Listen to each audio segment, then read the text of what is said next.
আজ আমি তোমাকে দেখাবো কিভাবে একটি জলপাই গাছের ডাল থেকে আমরা 10টি জলপাইয়ের কাটিং তৈরি করতে পারি, যেগুলো পরে যেখানে খুশি সেখানে লাগাতে পারো। আমি তোমাকে সব কৌশল দেখাবো যাতে তোমার প্রক্রিয়ায় কোনো ভুল না হয়। যদি তোমার আগ্রহ থাকে তাহলে থাকো, আমি ধাপে ধাপে সবকিছু বুঝিয়ে দেব কিভাবে করতে হবে। শুরুতে নিচের দিকের পাতাগুলো তুলে ফেলি, শুধু ওপরে 2 থেকে 3টি পাতা রেখে দিই। আমরা ডালের গোড়ায় তির্যকভাবে কাট করি, যাতে সংস্পর্শের ক্ষেত্রফল বাড়ে এবং শিকড় গজানোর সম্ভাবনা বাড়ে।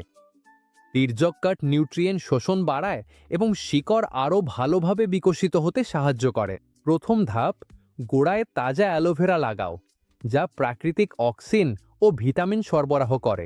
দ্বিতীয় ধাপ, কাটার ওপর গুঁড়ো দারুচিনি ছিটিয়ে দাও, যাতে ছত্রাক ও ব্যাকটেরিয়া থেকে সুরক্ষা পাওয়া যায়। এটি শিকড় গজাতে উদ্দীপিত করে এবং কাটার জায়গায় সংক্রমণ প্রতিরোধ করে। সাবস্ট্রেটটি অবশ্যই বায়ু সঞ্চারযোগ্য ও পানি নিষ্কাশনযোগ্য হতে হবে। সমৃদ্ধ কালো মাটির মিশ্রণ, আমরা কাটিংগুলো সরাসরি গেঁথে দিই, কোনো গর্ত না করেই সবগুলো একসাথে।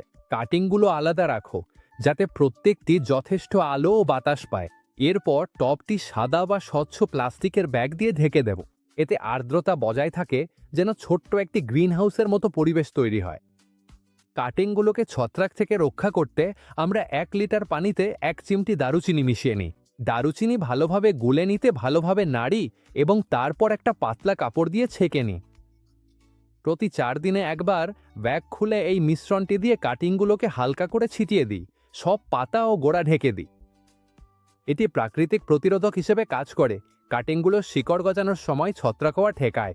এখন রোপণের সময় প্রথম সেচ হালকা হওয়া উচিত। এরপর মাটি স্পর্শ করে এবং টব তুলেই আর্দ্রতা পরীক্ষা করুন।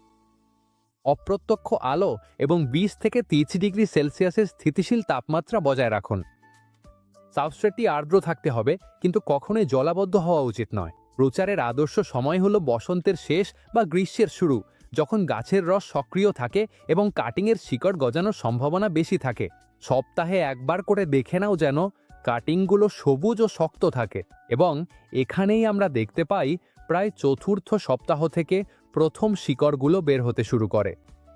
যখন মা টবের সব কাটিংয়ে শিকড় গজিয়ে যায়, তখন আমাদের শুধু এগুলো বাগানে, আলাদা টবে বা আমাদের পছন্দের জায়গায় প্রতিস্থাপন করতে হবে। দেখতেই পাচ্ছ, মাত্র একটি ডাল দিয়েই কত সহজে তোমার জলপাই গাছ বাড়ানো যায়। যদি এই পদ্ধতিটা তোমার ভালো লেগে থাকে এবং এরকম আরও কৌশল জানতে চাও, তাহলে চ্যানেলটি সাবস্ক্রাইব করো এবং নতুন ভিডিও মিস না করতে ঘন্টা চিহ্নটি অন করতে ভুলবে না। শীঘ্রই আবার দেখা হবে।